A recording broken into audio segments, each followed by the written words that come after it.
Both my co-founder and I have quite a bit of operations experience. In fact, I think we both kind of came into this with operations being one of our greatest background strengths.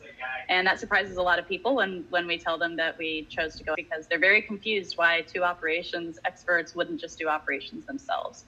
But the truth is, doing operations well is a bunch of figuring something out, figuring out how to implement it, and then hopefully doing it well enough that it just keeps going into the future.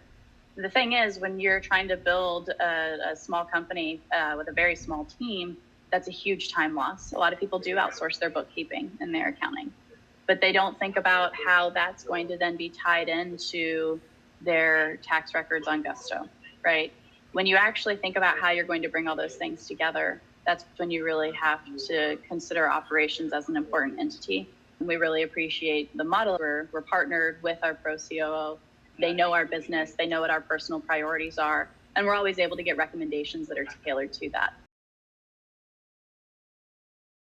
I think trust is probably the biggest feeling. It's knowing that I can send an email, send a text message, make a phone call, and I trust that it's going to be handled properly. I trust that it's going to be prioritized appropriately, and that the correct amount of consideration it really needs is going to be given.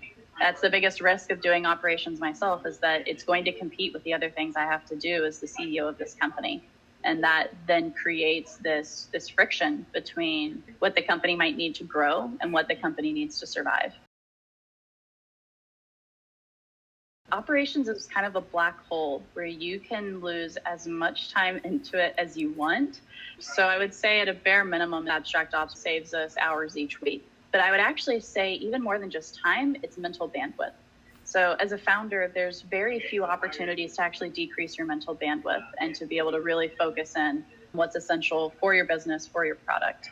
And using abstract ops is actually a rare opportunity where you can purchase your mental bandwidth back and do so very cost effectively. And I think that alone, just to have not just the time pulled away, but also the weight and the concern, that is probably one of the biggest values, even more so than my time.